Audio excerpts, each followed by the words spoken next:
Hello and welcome back to another epic adventure at Weaver Stonehouse Farms, and another quick little one for you on the M&W 1800 round baler. It makes 5x6 round bales, soft core, hard on the outside.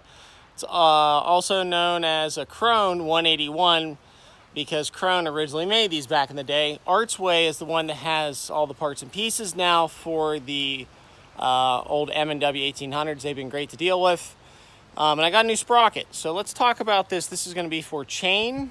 Direction where your chain goes for this number 60 chain, and then where the sprocket goes. As you're facing the baler, the left side of it.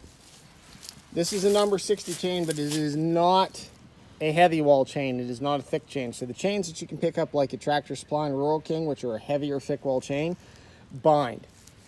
Okay? And they'll bind on the bolts that are holding this in here. So you need just a standard weight chain. You can see on mine, some farmer before me put a block of wood in on that, which I'm grateful for. Works great. You run oil on it. And then the reason I was thinking about getting a new chain is because it was so hard to tension up. There's no tension, right? The sprockets are a little worn, but this sprocket was really, really worn, this idler. So I bought a new one. It was like 250 bucks from M&W. Put it in. It's a 14 tooth 7/8 ID on the sprocket. I was missing a tooth on this one, and I thought because the slack I needed a longer chain. No. As soon as I put a sprocket in here that had more meat to it, it took up the slack in the chain. My chains weren't rubbing right here anymore. It was great. Okay. You can see how this sprocket's getting a little thin here, but this is going to be easier to find. That 14 tooth sprocket, I searched the internet, couldn't find it. Everybody's got 13 tooth, not 14, okay? So here is the routing for the chain, because I forgot. You can see, let's say it starts here. Let's go over the top. And the top one goes the whole way to the back sprocket. Whole way to the back. So the back sprocket catches the bottom, goes underneath that gear to turn that bottom roller. Hence the reason it's like this is to go ahead and keep as much surface area on that big sprocket to turn it. And then this idler right here comes over top of it, goes back across the rub block, which is made of great oak, and then comes back and over. Done. Really that simple. So, and I'll put the information for that sprocket in the video.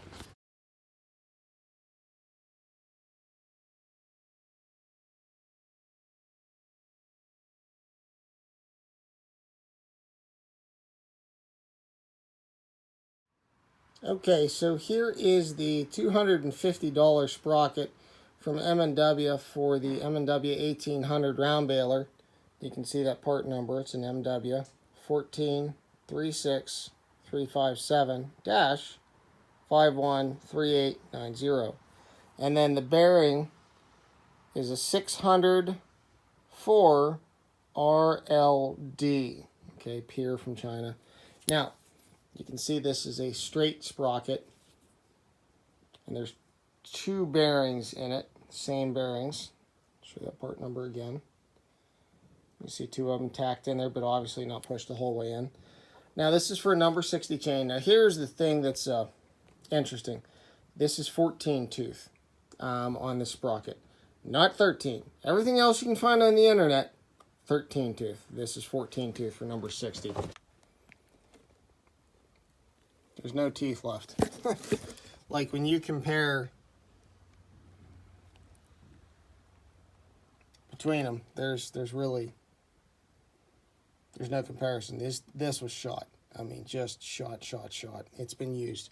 So it held up well from like 1982 or whenever they made this thing. And I think that's round about when they made it. So, hey, if that helped you, great. Thanks for watching Weaver Stonehouse Farms. Subscribe. See you next time on the farm and in the field. Bye.